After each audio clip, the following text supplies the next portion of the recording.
അതുപോലുള്ള അനുഭവം.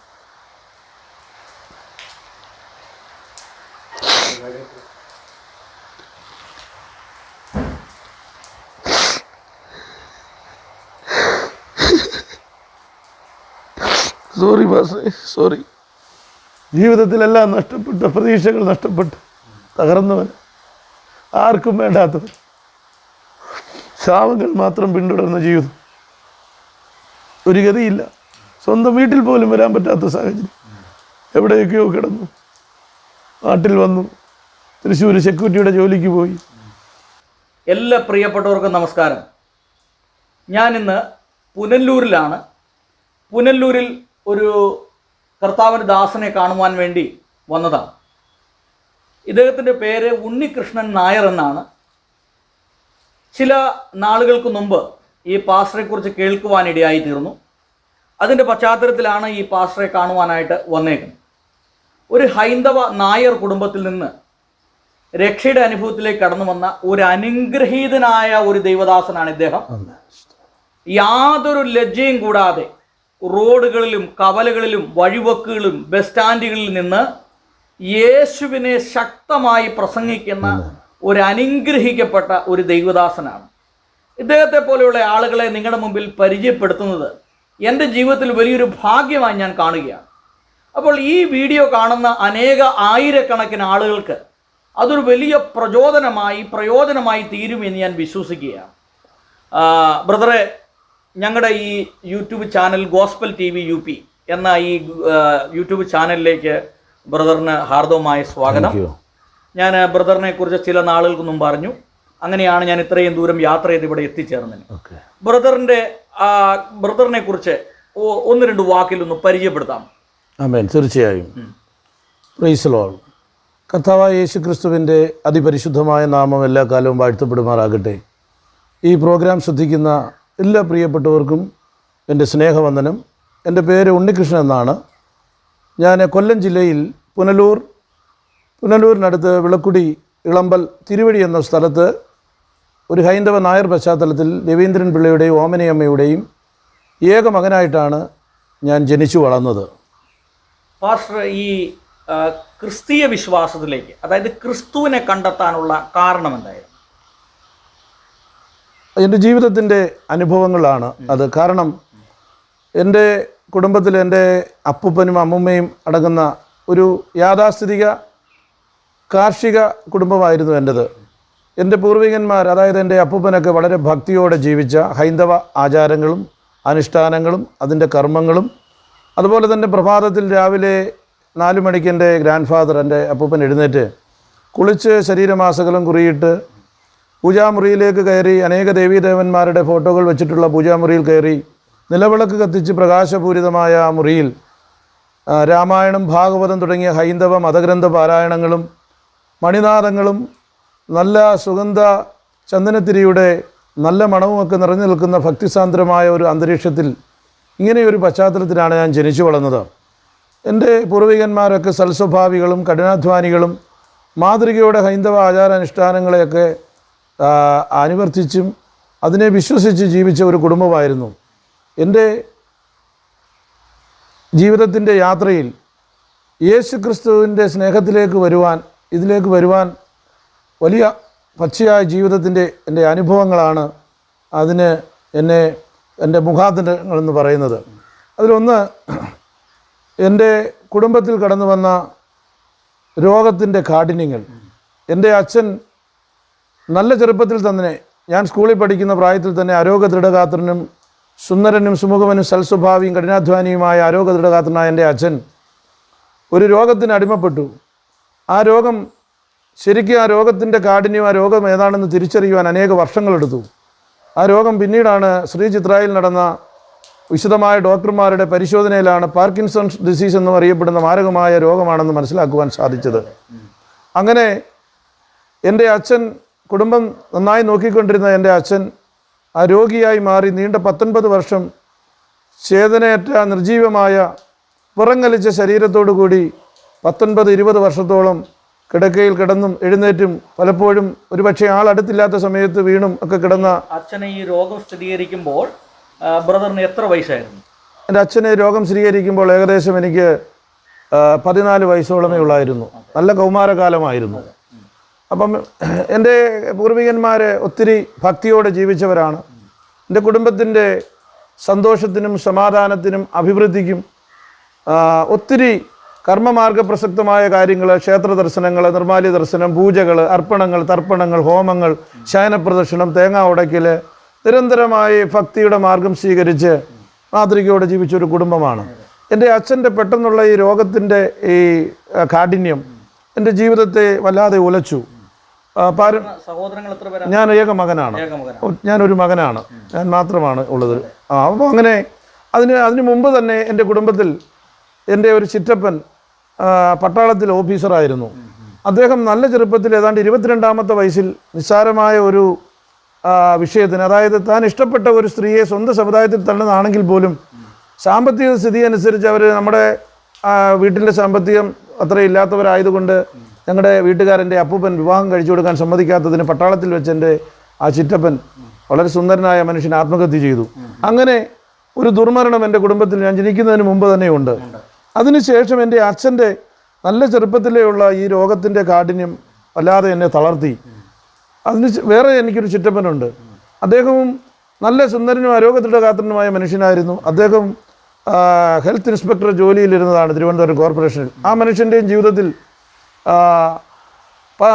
പാരാലിസിസ് വന്ന് അദ്ദേഹവും തളർന്നു. ഇങ്ങനെ കുടുംബത്തിലെ ആൺമക്കളെയൊക്കെയും ഈ ശാപങ്ങൾ പിന്തുടർന്ന് പിടിക്കുകയും അവരൊക്കെ ജീവിതത്തിൻ്റെ നല്ല പ്രായത്തിൽ, നല്ല ആരോഗ്യമുള്ള സമയത്ത് തന്നെ അവരൊക്കെ ജീവിതത്തിൽ തകർന്ന് രോഗികളായും ആത്മഹത്യയിലൂടെയും ഒക്കെ തകർന്ന് തരിപ്പണമായി കുടുംബം സാമ്പത്തികമായി വലിയ ഒരു അധപ്പതനത്തിലേക്ക് എൻ്റെ കുടുംബം കൂപ്പുകുത്തി. ഈ സമയങ്ങളിലൊക്കെയും പാരമ്പര്യ വിശ്വാസങ്ങളിലും ആചാരാനുഷ്ഠാനങ്ങളിലുമൊക്കെ വിശ്വസിച്ചുകൊണ്ട് അനേക ക്ഷേത്ര ദർശനങ്ങൾ, ഒത്തിരി പുണ്യയാത്രകൾ. കാരണം എന്നെപ്പോലെ ഒരാൾക്ക്, ഞാൻ ജനിച്ചു വളർന്ന ആ സാമുദായിക പശ്ചാത്തലത്തിൽ, ആ മതത്തിൻ്റെ ചട്ടക്കൂടുകളിൽ 33 കോടി ദേവഗണങ്ങളും ഭൂതഗണങ്ങളും ഉപാസനാമൂർത്തികളും സങ്കല്പശക്തികളും ഭൂതപ്രേത പിശാചുകളെയൊക്കെ ആരാധിക്കുന്ന ഒരു സമ്പ്രദായമുണ്ട്. ശ്രേഷ്ഠമായ ആരാധനയും നികൃഷ്ടമായ ആരാധന സമ്പ്രദായമുണ്ട്. അതിൽ വൻ വൃക്ഷമായ ആൽമരത്തെ പോലും പ്രദക്ഷിണം ചെയ്ത് അതിനെ ആരാധിക്കുന്ന ഒരു സംവിധാനമുണ്ട്. എന്നെ കേൾക്കുന്ന പ്രിയപ്പെട്ടവരെ, ഏതെങ്കിലും ഒരു മതവിശ്വാസത്തെ ഉയർത്തുവാനോ താഴ്ത്തുവാനോ അല്ല, പൊടിപ്പും തൊങ്ങലും ചേർക്കാതെ അതിഭാവുകത്വങ്ങളില്ലാതെ എൻ്റെ ജീവിതത്തിൻ്റെ പച്ചയായ അനുഭവങ്ങൾ പ്രേക്ഷകരായി നിങ്ങളുടെ മുന്നിലേക്ക് ഒരു തുറന്ന പുസ്തകം ആയിട്ട് ഞാൻ വയ്ക്കുകയാണ്. കാരണം എനിക്കിതുകൊണ്ട് പ്രശസ്തി ഉണ്ടാകാനോ ഇതുകൊണ്ട് വേറെ എന്തെങ്കിലും നേട്ടത്തിനോ അല്ല. ഞാൻ അനുഭവിച്ച എൻ്റെ ജീവിതം, കാരണം ഒരു മനുഷ്യൻ്റെ ജീവിതത്തിൻ്റെ അനുഭവങ്ങൾ 3 സ്റ്റേജിലൂടെ കടന്നു പോകുന്നതാണ് ഞാൻ അറിയുന്നത്. ഒന്ന്, കർത്താവായ യേശു ക്രിസ്തുവിനെ അറിയാനുള്ള കാരണങ്ങളാണിപ്പോൾ പ്രിയ പാസ്റ്റർ ചോദിച്ചതിന് മറുപടിയായിട്ട് ഞാൻ പറഞ്ഞു വരുന്നത്. അപ്പോൾ അടിക്കടി ഉണ്ടാകുന്ന അനർത്ഥങ്ങൾ, രോഗങ്ങളുടെ കാഠിന്യം, അപമൃത്യു, സാമ്പത്തികമായി തകർച്ച, ജീവിതത്തിൽ സമാധാനവും സന്തോഷവും സന്തുഷ്ടിയും നഷ്ടപ്പെട്ട് അയൽപക്കത്തുള്ള ക്രിസ്ത്യൻ കുടുംബങ്ങൾ, എസ്പെഷ്യലി പെന്തക്കോസ്ത് കുടുംബത്തിലെ കുഞ്ഞുങ്ങളൊക്കെയും നല്ല പഠിച്ച് മിടുക്കരായി പോകുമ്പോൾ, പഠിക്കാൻ ഒത്തിരി കഴിവും ഒത്തിരി ടാലന്തുകളും പടം വരയ്ക്കാനുള്ള കൃപയും ക്രിക്കറ്റ് കളിക്കാനുള്ള കഴിവും ഒക്കെ ഒത്തിരി ഉള്ളായിരുന്ന ഞാൻ ജീവിതത്തിൽ മാതാപിതാക്കളുടെ പ്രതീക്ഷയ്ക്കോ എൻ്റെ ചിന്തകൾക്കോ ഓപ്പോസിറ്റായിട്ട് ജീവിക്കേണ്ടി വന്നു. കുടുംബത്തിൻ്റെ യാത്രകളിൽ കുടുംബം താളം തെറ്റി, സാമ്പത്തികമായി തകർന്നു. പൂർവികന്മാർ അധ്വാനിച്ചുണ്ടാക്കിയ കോടിക്കണക്കിന് വില വരുന്ന വസ്തുക്കളും വീടും ഒക്കെ പല കാലങ്ങളിൽ കൈമോശം വന്നുപോയി. ഇതിൻ്റെ യാത്രയിൽ നന്നേ ചെറുപ്പത്തിൽ, എൻ്റെ കൗമാരകാലത്തിൽ തന്നെ അച്ഛന് ഈ രോഗം വന്നു. ഒരു ഉത്തരവാദിത്വക്കുറവുണ്ടായി. പിന്നെ കൂട്ടുകെട്ടുകളും ഞാൻ കണ്ട സിനിമകളുടെ സ്വാധീനവും തീവ്രമായ ഹൈന്ദവ ആശയമുള്ള ചില വ്യക്തികളുമായും ഉള്ള നിരന്തരമായ സമ്പർക്കവും അവരിൽ നിന്ന് വീണ് കിട്ടിയ ആശയങ്ങൾ ഉൾക്കൊണ്ടുകൊണ്ട് നന്നേ ചെറുപ്പത്തിൽ തന്നെ വർഗീയമായ വളരെ ഒരു വിദ്വേഷിയായി ഞാൻ മാറി. ക്രിസ്ത്യാനിറ്റിയെയും ബൈബിളിനെയും പെന്തക്കോസ് പാസ്റ്റർമാരെയും വിശ്വാസികളെയും, എസ്പെഷ്യലി മർത്തോമാക്കാരനാണെങ്കിലും കത്തോലിക്കനാണെങ്കിലും യാക്കോബക്കാരനാണെങ്കിലും ക്രിസ്ത്യാനിയോട് എനിക്ക് ഭയങ്കര വിരോധമായി മാറി. കടുത്ത പകയോടുകൂടി ഞാൻ അവരോട് പെരുമാറി. നിരന്തരമായി എൻ്റെ അടുത്ത് താമസിച്ചിരിക്കുന്ന പാവപ്പെട്ട ക്രിസ്ത്യാനികളെ ഞാൻ ഉപദ്രവിച്ചു.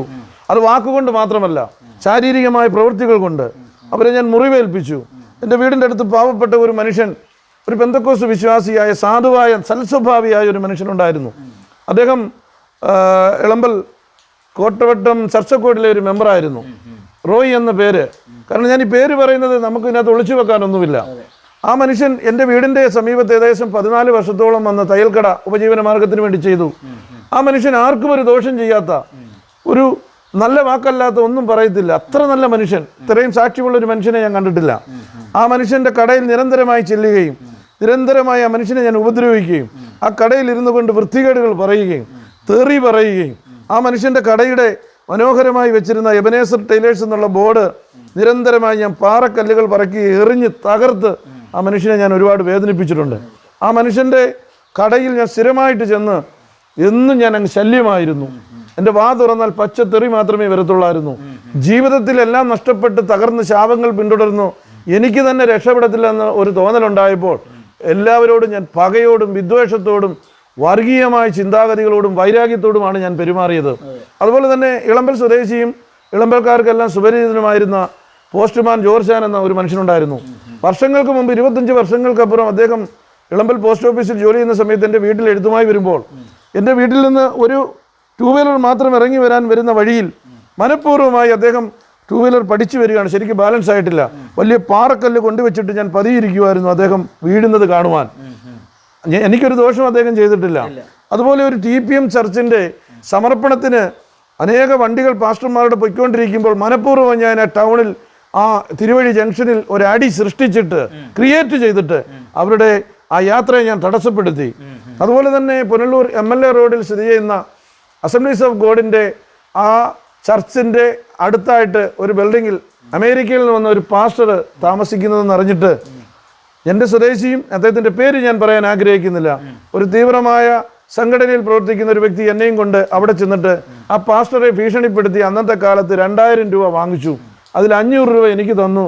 എൻ്റെ അറിവില്ലായ്മയിൽ അന്ന് എനിക്കറിയില്ലായിരുന്നു. ആ 500 രൂപ കൊണ്ടുപോയി ഞാൻ പോയി മദ്യം വാങ്ങിച്ചു കുടിച്ചു. അതുപോലെ നിരന്തരമായി ഞാനൊരു തലവേദനയായിരുന്നു. വർഗീയമായ ഭയങ്കര തീവ്രമായ ഒരു സ്വഭാവമായിരുന്നു എൻ്റെത്. വന്യമായ സ്വഭാവം, എല്ലാവരോടും പക, വിദ്വേഷം, വാ തുറന്നാൽ പച്ചത്തെറി.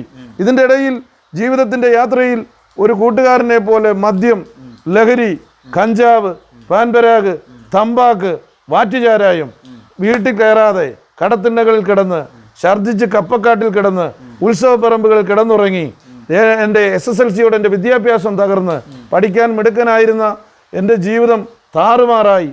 എന്നെക്കുറിച്ചുള്ള പ്രതീക്ഷകൾ നഷ്ടപ്പെട്ട് എൻ്റെ അച്ഛൻ ആ വിറങ്ങലിച്ച ശരീരവുമായി കിടക്കുന്നത് ഇന്ന് ഓർക്കുമ്പോൾ എൻ്റെ കണ്ണു നിറയാണ്.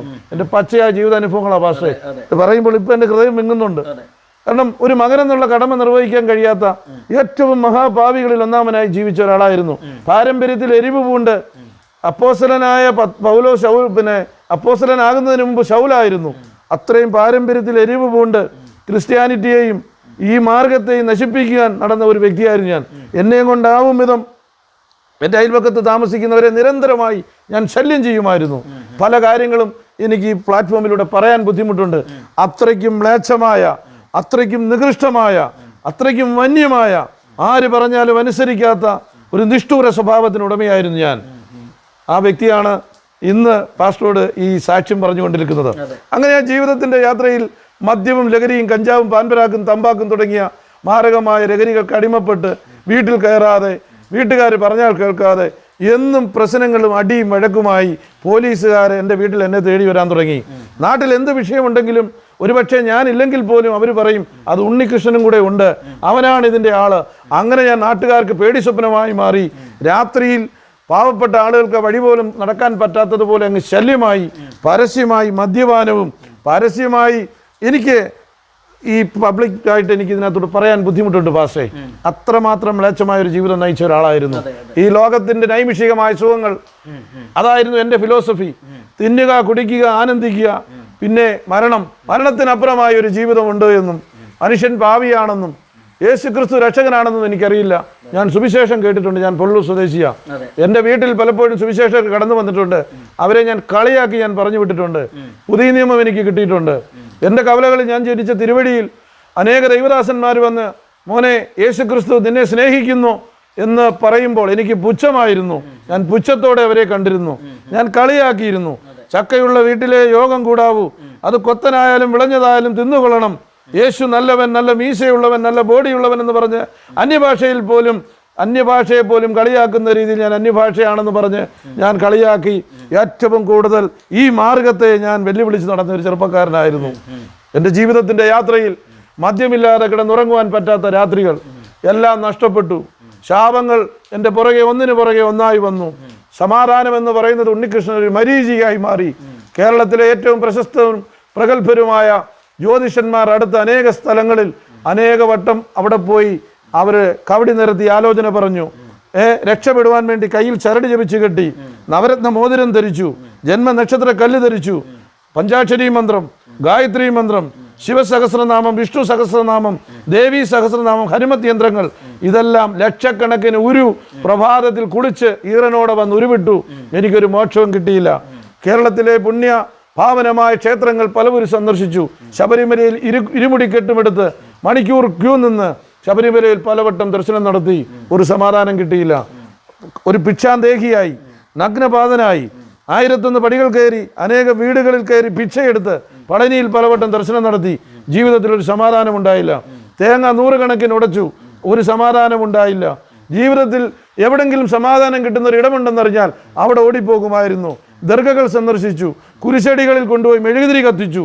അവിടെ എങ്ങും എനിക്കൊരു സമാധാനം കിട്ടിയില്ല. അനേക ജ്യോത്സ്യന്മാർ അടുത്ത് കടന്നുപോയി. അങ്ങ് തൃശ്ശൂർ കാനാടി ചാത്തൻ സേവ നടത്തുന്നിടത്ത് വരെ കടന്നുപോയി.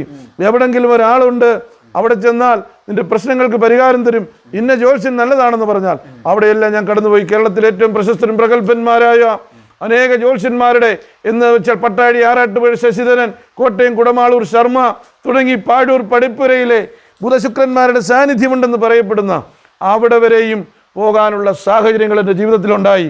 എനിക്ക് എവിടെയും മോക്ഷം കിട്ടിയില്ല, സമാധാനം കിട്ടിയില്ല, സന്തോഷം കിട്ടിയില്ല, സകലതും നഷ്ടപ്പെട്ടു. ഈണ്ട 20 വർഷം എൻ്റെ അച്ഛൻ രോഗിയായി കിടന്ന് വിറച്ച് മരണത്തിലൂടെ കടന്നുപോയി. എൻ്റെ പൂർവികന്മാർ, എൻ്റെ അപ്പൂപ്പൻ മരിച്ചു, എൻ്റെ അമ്മുമ്മ മരിച്ചു, ഞാനും അമ്മയും മാത്രമായി. എന്നെക്കുറിച്ചുള്ള പ്രതീക്ഷകൾ നഷ്ടപ്പെട്ടു. എന്നും നിരന്തരം പ്രശ്നങ്ങളും വഴക്കും കേസുകളുമൊക്കെ ആയപ്പോൾ എൻ്റെ ബന്ധുക്കളും ചാർച്ചക്കാരും ഒക്കെ എന്നിൽ നിന്ന് അകന്നുപോയി. ഒരു കല്യാണം പോലും എൻ്റെ വീട്ടിൽ പറയാത്ത അവസ്ഥയായി. അടുത്തുള്ള സ്ത്രീകൾ പലരും വന്ന് എൻ്റെ അമ്മയോട് പറയുമായിരുന്നു, എൻ്റെ അമ്മയുടെ പേര് ഓമനെ അമ്മയെന്നാ, ഓമനെ നിൻ്റെ മകൻ എന്താ ഇങ്ങനെ ആയിപ്പോയത്? എന്നോട് തന്നെ പലരും ചോദിക്കും. ഞാൻ എന്നോട് തന്നെ പല രാത്രികളിലും ചോദിച്ചു. എനിക്കൊരു നല്ല മനുഷ്യനാകുവാൻ, നല്ലൊരു വ്യക്തിത്വമാകുവാൻ ജീവിതത്തിൽ ആഗ്രഹമുണ്ടായി. ജീവിതത്തിൽ സമാധാനം നഷ്ടപ്പെട്ട് സന്തോഷത്തോടെ ഒന്ന് ഉറങ്ങുവാൻ, ശാന്തമായി ഒന്ന് ഉറങ്ങുവാൻ കൊതിച്ച അനേക നാളുകൾ എൻ്റെ ജീവിതത്തിൻ്റെ 38 വർഷം, എനിക്കിന്ന് 45 വയസ്സുണ്ട്. 38 വയസ്സിലാണ് ഞാൻ ഈ രക്ഷയുടെ മാർഗത്തിലേക്ക് വരുന്നത്. 23 വർഷം മദ്യത്തിനും ലഹരിക്കും അടിമയായി നടന്നു.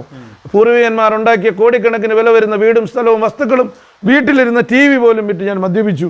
മദ്യമില്ലാതെ കിടക്കാൻ പറ്റാതെ, നടക്കാൻ പറ്റാത്ത എൻ്റെ ജീവിതം സകലതും തകർന്ന് തരിപ്പണമായി. ജീവിതത്തിൻ്റെ പ്രതീക്ഷകൾ നഷ്ടപ്പെട്ടു. 25-ൽ പരം ജോലി ഞാൻ ചെയ്തു പാസേ. ആധാരമെടുത്ത് തൊട്ട് സെക്യൂരിറ്റി സൂപ്പർവൈസർ, ആ മെഡിക്കൽ സ്റ്റോറിലെ ജോലി, അങ്ങനെ സെയിൽസ്മാന്, അതിനുശേഷം ഞാൻ ചെയ്യാത്ത ജോലികളില്ല. രാഷ്ട്രീയം, സിനിമ, റിയൽ എസ്റ്റേറ്റ് എല്ലാം തകർന്നു. ഞാൻ ഏതൊക്കെ മേഖലകളിൽ കൈവച്ചോ അതെല്ലാം തകർന്നു തരിപ്പണമായി, എല്ലാം നഷ്ടപ്പെട്ടു. അപ്പോൾ ആരോ പറഞ്ഞു, ഉണ്ണികൃഷ്ണ നീ താമസിക്കുന്ന വീട് ബ്രാഹ്മണരുടെ ഭൂമിയായിരുന്നു, ബ്രാഹ്മണ ശാപം കൊണ്ടാണ് നിനക്കിത് സംഭവിക്കുന്നത്, അത് വിറ്റിട്ട് വേറെ വാങ്ങിക്കണമെന്ന് പറഞ്ഞു. അങ്ങനെ അത് വിറ്റു. കൂടിയവരെന്നെ ചതിച്ചു. എല്ലാം നഷ്ടപ്പെട്ടു. ഒന്നുമില്ലാത്തവനായി മാറി. ഇതിൻ്റെ ഇടയിൽ 30-ാമത്തെ വയസ്സിൽ വിവാഹം കഴിച്ചാൽ നന്നാവുമെന്ന് പറഞ്ഞുകൊണ്ട് ഒരു വിവാഹം കഴിച്ചു. എന്നും പ്രശ്നങ്ങൾ മാത്രമായിരുന്നു. വിവാഹം കഴിഞ്ഞു. ഇതിൻ്റെ ഇടയിൽ ഗൾഫിൽ 2 പ്രാവശ്യം പോയി.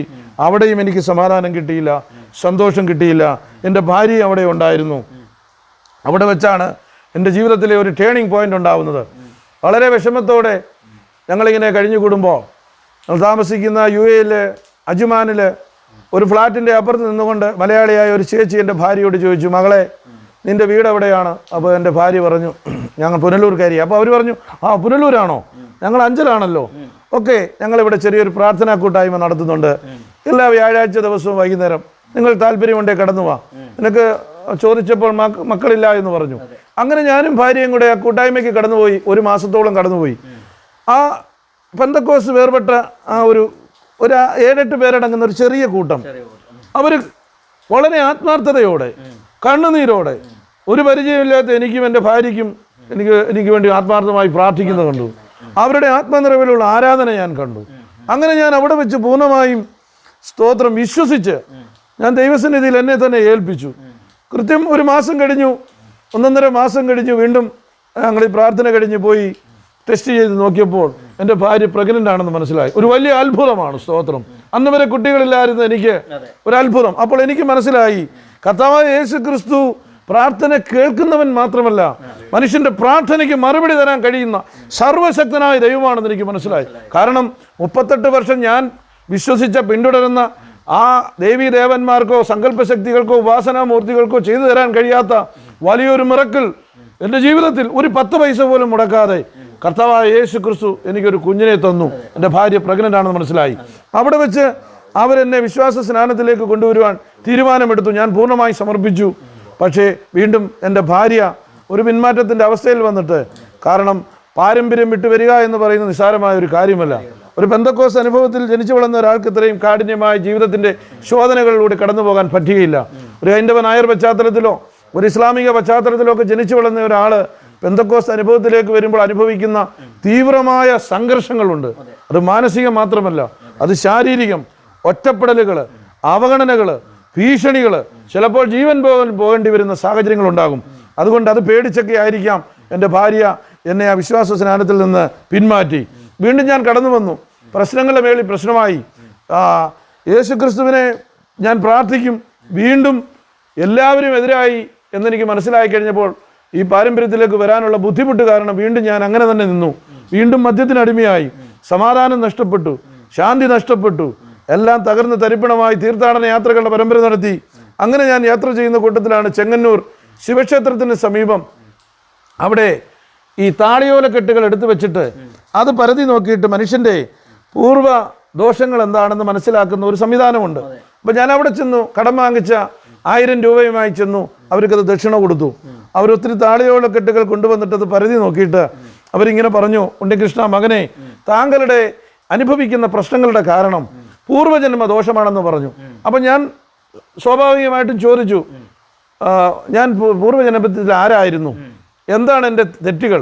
അവർ പറഞ്ഞു, താങ്കൾ തമിഴ്നാട്ടിൽ തൃശ്ശിനാപ്പള്ളിക്കടുത്ത് ഉറയൂർ എന്നൊരു ഗ്രാമത്തിൽ ഒരു വ്യാപാരി കുടുംബത്തിൽ ജനിച്ചു വളർന്ന് താങ്കൾ നിരന്തരമായി ഹീനകർമ്മങ്ങളും മറ്റുള്ളവരെ ചതിച്ചും വഞ്ചിച്ചും പറ്റിച്ചും ദുഷ്ടത ചെയ്തും ധനം സമ്പാദിച്ചു.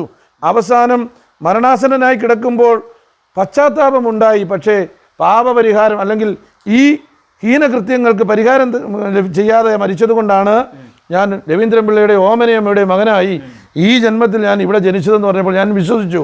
ഞാൻ ചോദിച്ചു, അതിന് എന്താണ് ഒരു പരിഹാരം? അവർ നീണ്ട ലിസ്റ്റ് എഴുതി തന്നു. ലോകപ്രശസ്ത നവഗ്രഹ ക്ഷേത്രങ്ങളായ ബുധക്ഷേത്രം, ശനീശ്വരൻ കോവിൽ, ശുക്രൻ, കേതു, വ്യാഴം, ഇങ്ങനെ നവഗ്രഹ ക്ഷേത്രങ്ങൾ തമിഴ്നാട്ടിലുണ്ട്. തഞ്ചാവൂർ കുംഭകോണത്തിനടുത്ത് ഒരു 50 കിലോമീറ്റർ ചുറ്റളവിൽ ഈ ക്ഷേത്രങ്ങൾ സന്ദർശിക്കണം. മധുര മീനാക്ഷി കോവിൽ സന്ദർശിക്കണം, ശിവാനെ കോവിൽ സന്ദർശിക്കണം, നെയ്വിളക്ക് കൊടുക്കണം. ഇങ്ങനെ ഒരു വലിയ ലിസ്റ്റ് തന്നു. ഞാൻ രക്ഷപ്പെടുമെന്നുള്ള ചിന്തയിൽ ഒരു അമ്മ വീണ്ടും എവിടുന്നോ കടം വാങ്ങിച്ചു തന്ന പൈസയുമായി ഏകനായി ഞാനിങ്ങനെ തമിഴ്നാട്ടിൽ അറിയാവുന്ന മുറിത്തമിഴുമായി ഇങ്ങനെ യാത്ര ചെയ്യുമ്പോൾ ബസ്സിൽ ആ ഏകാന്തതയിൽ ഞാൻ ഇങ്ങനെ കണ്ണടച്ചിരിക്കുന്ന സമയത്ത് പെട്ടെന്ന് ഞാനൊരു ശബ്ദം കേട്ടു. എൻ്റെ ഹൃദയത്തിൽ നിന്ന് ആരോ സംസാരിക്കുന്നു. ഞാൻ വ്യക്തമായി കേട്ടതാണ്, മകനെ ഉണ്ണികൃഷ്ണ, നീ എവിടെ പോയാലും നീ രക്ഷപ്പെടില്ല എന്നുള്ളൊരു ചിന്ത, ഒരു സംസാരം ഞാൻ കേട്ടു, ഒരു ശബ്ദം ഞാൻ കേട്ടു. ആ ശബ്ദം, സ്തോത്രം, അത് കർത്താവായ യേശു ക്രിസ്തുവാണെന്ന് എനിക്ക് മനസ്സിലായി. കാരണം ഞാൻ അവിടെ പ്രാർത്ഥനയ്ക്ക് പോയിട്ടുണ്ടായിരുന്നല്ലോ. അതിനു മുമ്പ് ജീവിതത്തിൽ ഒരിക്കൽ കൂടി ഞാൻ പ്രാർത്ഥനയ്ക്ക് പോകാനൊരു അവസരം എനിക്കുണ്ടായി. അത് ഞാൻ ഈ കൗമാരകാലത്തിലാണ്. അത് എൻ്റെ ഇളമ്പൽ സ്വദേശിയായ ജോയിക്കുട്ടി എന്ന് പറയുന്ന ഒരു സഹോദരൻ ഒരു കൂട്ടായ്മയ്ക്ക് എന്നെ കൊണ്ടുപോയി. അവിടെ വെച്ചിട്ട് എനിക്ക് പ്രത്യേകിച്ചൊരു അനുഭവങ്ങളൊന്നും ഉണ്ടായില്ല. പിന്നെ അവിടുന്ന് മടങ്ങി വന്ന് വീണ്ടും കള്ളുകൂടിയും കാര്യങ്ങളുമായിട്ട് പോന്നു. അത് കഴിഞ്ഞിട്ട് വീണ്ടും ഗുജറാത്തിൽ വെച്ച് ഒരു കൂട്ടായ്മയ്ക്ക് പങ്കെടുക്കാൻ എനിക്കൊരു അവസരമുണ്ടായി. അന്ന് ഗുജറാത്തിലെ ഒരു സൈമൺ പാസ്റ്റർ, അദ്ദേഹം അനുഗ്രഹിക്കപ്പെട്ട ഒരു ദൈവദാസനാണ്. അദ്ദേഹത്തിനെ വിശ്വഹിന്ദ പരിഷത്തുകാർ കൊണ്ടുപോയി മൃഗീയമായി മർദ്ദിച്ച് ചത്തു എന്ന് പറഞ്ഞ് റോഡിൽ കളഞ്ഞിട്ട് പോയൊരു മനുഷ്യനാണ്. BBC പോലെയുള്ള ന്യൂസുകൾ റിപ്പോർട്ട് ചെയ്തൊരു സംഭവമായിരുന്നു ഒരു കാലഘട്ടത്തിൽ. ആ മനുഷ്യൻ്റെ കൂട്ടായ്മയ്ക്ക് കടന്നുപോയി. ഉണക്കറോട്ടി നിന്നുകൊണ്ടിരുന്ന ഞാൻ ഒരു പ്രാർത്ഥന കഴിഞ്ഞ് നോക്കിയപ്പോൾ നല്ല നാട്ടിലെ കുത്തരിച്ചോറും നല്ല ബീഫ് കറിയും കണ്ടപ്പോൾ ഞാൻ പാസ്റ്ററോട് പറഞ്ഞു, പാസ്റ്ററെ ആഴ്ച 4 ദിവസമെങ്കിലും പ്രാർത്ഥന വെക്കണമെന്ന്. സ്നേഹം കൊണ്ടല്ല, നല്ല ഭക്ഷണം കഴിക്കാന്നുള്ള ചിന്തയിലാണ്. ആ ആലയത്തിൽ കയറി ഇരുന്നു കൊണ്ട് പ്രാർത്ഥന തുടങ്ങുന്നതിന് മുമ്പ് ഞാനും എൻ്റെ സുഹൃത്ത് ബാബുവും കൂടെ ഡ്രം എടുത്തടിച്ചിട്ട് പാമ്പുകൾക്ക് മാളമുണ്ട്, പറവകൾക്ക് ആകാശമുണ്ടെന്നുള്ള KPSCയുടെ നാടഗാനം പാടിയിട്ട് ഗ്ലോറി ഹല്ലേലൂയ എന്ന് പറഞ്ഞ ഒരു സംഭവം എനിക്കിപ്പോൾ ഓർമ്മ വരുന്നു. എനിക്കറിയത്തില്ലായിരുന്നു ഇത് ദൈവസഭയാണെന്നും മഹത്വാനായ ആ കർത്താവിൻ്റെ സാന്നിധ്യമുള്ള സഭയാണെന്ന് എനിക്ക് അറിയത്തില്ലായിരുന്നു. എനിക്ക് ഇന്ന് ഭയം തോന്നുന്നു. ഇന്ന് ഞാൻ പറയുന്ന ഏത് വാക്കുകൾക്ക് പോലും എനിക്ക് ഭയമാണ്. സ്തോത്രം. അങ്ങനെ ഇങ്ങനെയൊക്കെയുള്ള ഒത്തിരി സംഭവങ്ങൾ എൻ്റെ ജീവിതത്തിൽ ഉണ്ടായി. അങ്ങനെ ഞാൻ ബസ്സിൽ വെച്ച് ആ ശബ്ദം കേട്ടു.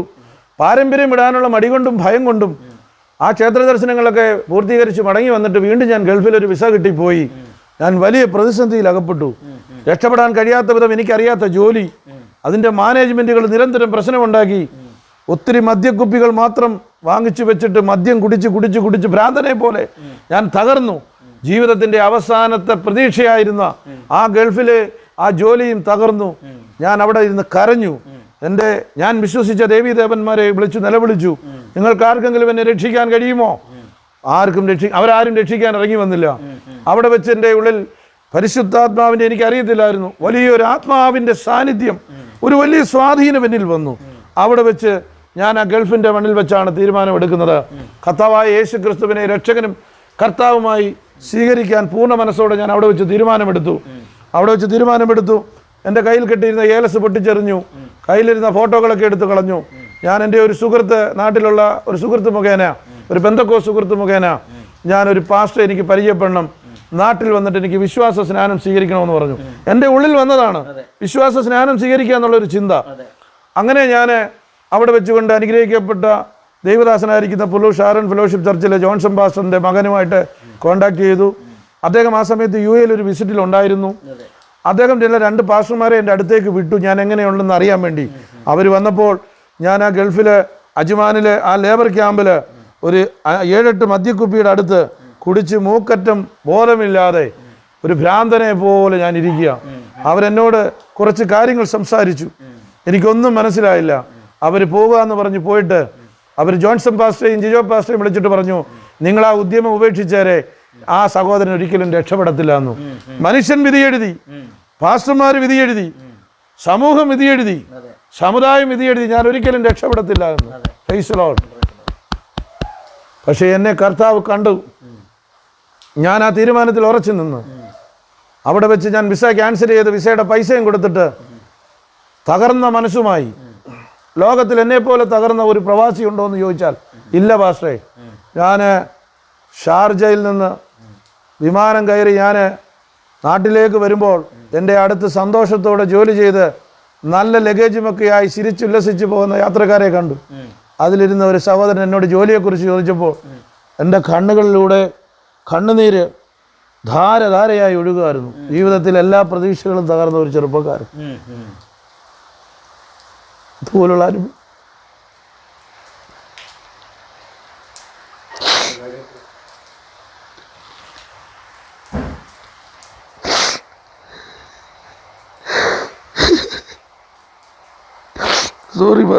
സോറി. ജീവിതത്തിലെല്ലാം നഷ്ടപ്പെട്ട, പ്രതീക്ഷകൾ നഷ്ടപ്പെട്ട് തകർന്നവൻ, ആർക്കും വേണ്ടാത്തവൻ, ശാപങ്ങൾ മാത്രം പിന്തുടർന്ന ജീവിതം, ഒരു ഗതിയില്ല, സ്വന്തം വീട്ടിൽ പോലും വരാൻ പറ്റാത്ത സാഹചര്യം, എവിടെയൊക്കെയോ കിടന്നു. നാട്ടിൽ വന്നു, തൃശ്ശൂർ സെക്യൂരിറ്റിയുടെ ജോലിക്ക് പോയി, ഷാനപ്പെട്ടു.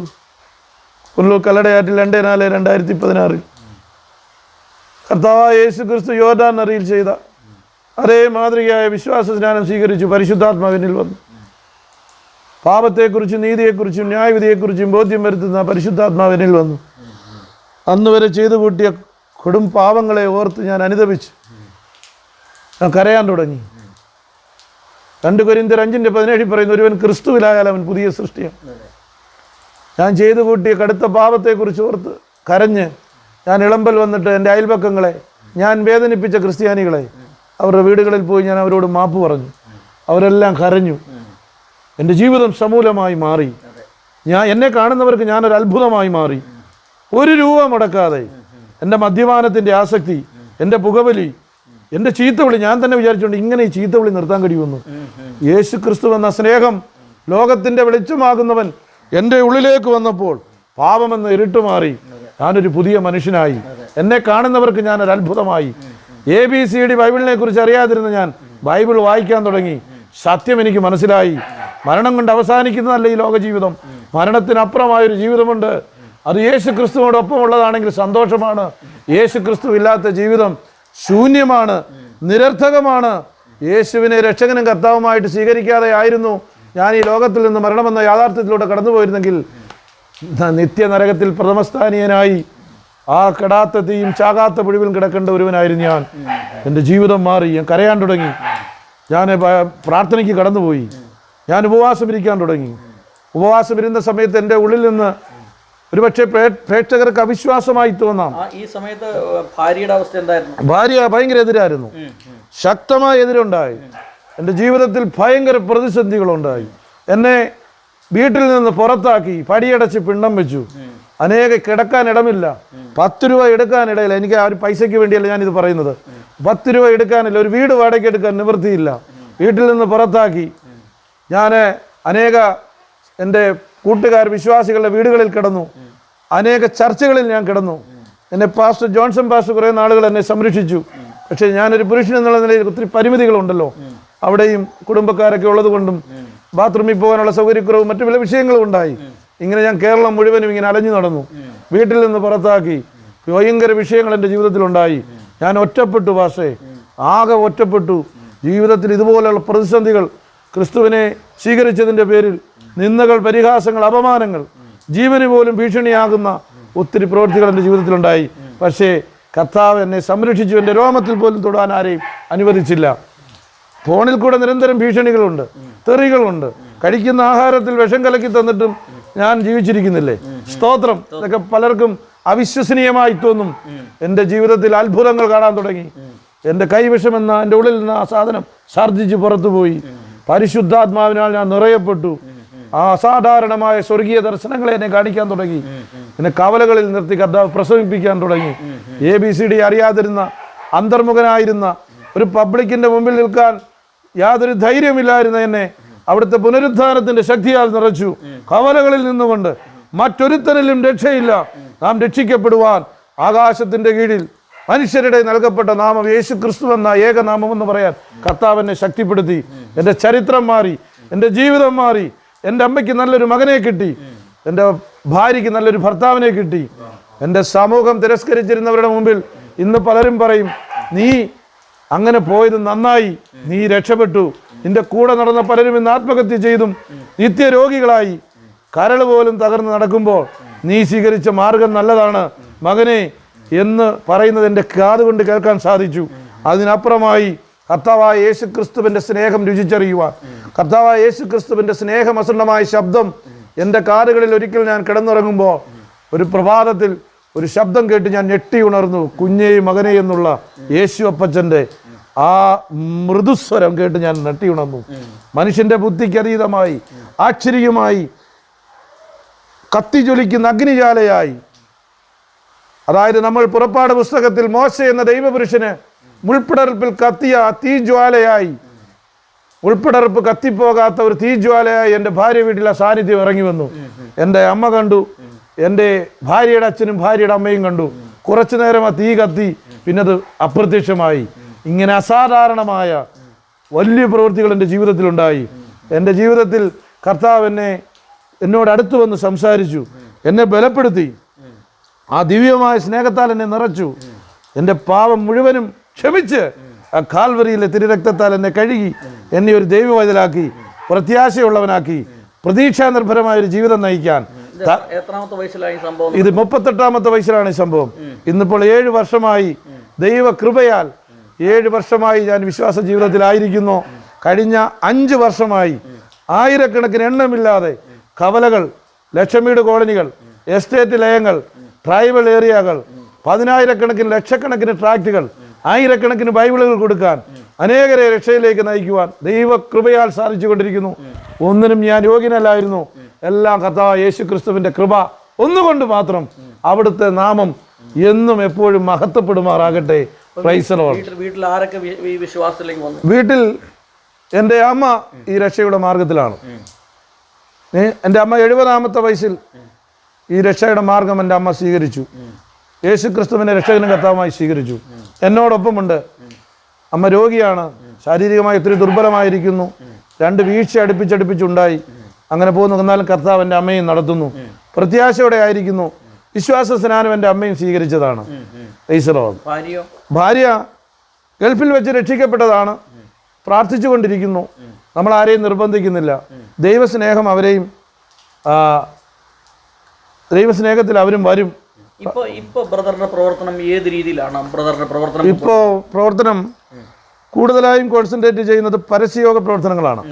ഓരോ ഏരിയകളിൽ ആരും കടന്നു ചെല്ലാത്ത മേഖലകളിൽ കടന്നുപോയി സുവിശേഷം പ്രസംഗിക്കുകയും ആ സുവിശേഷം പ്രസംഗിച്ചുകൊണ്ടിരിക്കുമ്പോൾ തന്നെ നമ്മുടെ ടീമിലുള്ള നമ്മുടെ സഹോദരന്മാർ വീടുകൾ മുഴുവനും കവർ ചെയ്ത് ബൈബിളുകൾ, ട്രാക്റ്റുകൾ വിതരണം ചെയ്യുക, അവരുടെ പ്രാർത്ഥനാ വിഷയങ്ങൾ വാങ്ങിക്കുക, അവരെ രക്ഷയുടെ വാചകങ്ങൾ പറഞ്ഞു കൊടുക്കുക, അവർക്ക് വേണ്ടി പ്രാർത്ഥിക്കുക, ചില സഭകളിൽ അവരെ കണക്ട് ചെയ്ത് കൊടുക്കുക, അതുപോലെ എൻ്റെ സാക്ഷ്യങ്ങൾ പ്രസ്താവിക്കുക, വിളിക്കപ്പെടുന്ന ചർച്ചകളിൽ പോയി സാക്ഷ്യങ്ങൾ പറയുക.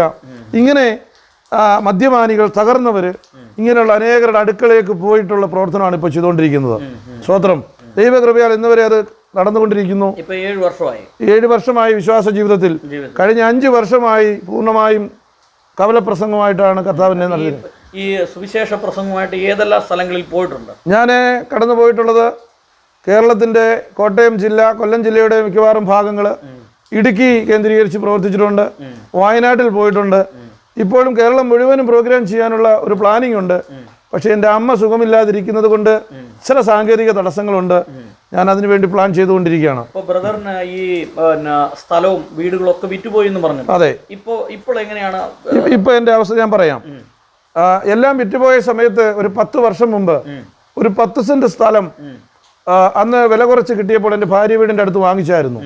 അപ്പോൾ അവിടെ എൻ്റെ അമ്മ ഒരു വിധവയായതുകൊണ്ടും നമുക്ക് പ്രത്യേകിച്ചൊരു വരുമാന മാർഗമൊന്നും ഇല്ലായിരുന്നത് കൊണ്ടും ഈ പ്രധാനമന്ത്രി ആവാസ് യോജന പ്രകാരം ഒരു 4 ലക്ഷം രൂപ കിട്ടി. അങ്ങനെ ഒരു വീടിൻ്റെ അസ്ഥികൂടം ദൈവകൃപയാൽ കർത്താവ് ചില വഴികളെ തുറന്നു തന്ന് അതൊക്കെ തേച്ച് വൃത്തിയാക്കുവാനും പരസ്യയോഗ പ്രവർത്തനങ്ങൾക്കൊരു ഒമ്നി വാനും ദൈവമക്കൾ തന്നു, സ്പീക്കറും കാര്യങ്ങളും ഒക്കെ തന്നു. സന്തോഷവും സംതൃപ്തമായിട്ട് എന്നെ കർത്താവ് നടത്തുന്നു. സ്തോത്രം. ആരോടും ഒരു മനുഷ്യനോടും പ്രവർത്തനങ്ങൾക്ക് പൈസ വാങ്ങിക്കുകയോ ചോദിക്കുകയോ ഞാൻ ചെയ്യാറില്ല. ബഥേൽ ഗോസ്പൽ മിനിസ്ട്രി എന്നാണ് എൻ്റെ പേര്. ആരോടും ചോദിക്കാറില്ല. എൻ്റെ കൂടെ ഉള്ളവരോടും ഞാൻ പറയാറുണ്ട്, ദൈവനാമത്തിന് കളങ്കം വരുന്ന ഒരു കാര്യങ്ങൾ നമ്മൾ ചെയ്യാറില്ല. വിശ്വാസത്താൽ മാത്രം പോകുന്ന ഒരു പ്രവൃത്തിയാണ്. ഇന്ന് വരെ കർത്താവ് കൃപയാൽ നിർത്തി. സ്തോത്രം. അപ്പോൾ ഈ ബ്രദറിനെ സംബന്ധിച്ച് ബ്രദറിന് ഇപ്പോൾ 45 വയസ്സുണ്ട്. എനിക്കിപ്പോൾ 45. ഒരു 20ാമത്തെ വയസ്സ് മുതൽ മദ്യപാനവും അതുപോലുള്ള കാര്യങ്ങൾ. 20 അല്ല, അതിന് മുമ്പേ തുടങ്ങി. അപ്പൊ ഇന്ന് നമ്മുടെ ഈ സമൂഹത്തില് ഈ ചെറുപ്രായക്കാരായിട്ടുള്ള ഒരുപാട് ആളുകൾ മദ്യത്തിനും മയക്കുമരുന്നിനും അടിമപ്പെട്ട് ജീവിക്കുന്നു. അതെ. അപ്പൊ ഇവരുടെ ഇടയിൽ എന്ത് പ്രവർത്തനമാണ്, അല്ലെങ്കിൽ ഇവർക്ക് എന്ത് സന്ദേശമാണ് ബ്രദറിന് കൊടുക്കാനായിട്ടുള്ളത്? തീർച്ചയായിട്ടും മനുഷ്യൻ സമാധാനത്തിനും സന്തോഷത്തിനും സംതൃപ്തിക്കും വേണ്ടിയൊക്കെയാണ് പലപ്പോഴും മദ്യത്തിൻ്റെ വഴികളെ, ലഹരിയുടെ വഴികളെ തിരഞ്ഞെടുക്കുന്നത്. സദൃശ്യവാക്യങ്ങളിൽ പ്രകാരം പറയുന്നുണ്ട്, ചിലപ്പോൾ ഒരു മനുഷ്യൻ അവൻ്റെ വഴികൾ ചൊവ്വായി തോന്നുന്നു, അതിൻ്റെ അവസാനമോ മരണവഴികൾ അത്രേ. ഈ വഴികൾ മുഴുവനും മരണത്തിലേക്കുള്ള, നിത്യനാശത്തിലേക്കും നിത്യനരകത്തിലേക്കുമുള്ള വഴികളാണെന്ന് ഇവർ അറിയുന്നില്ല.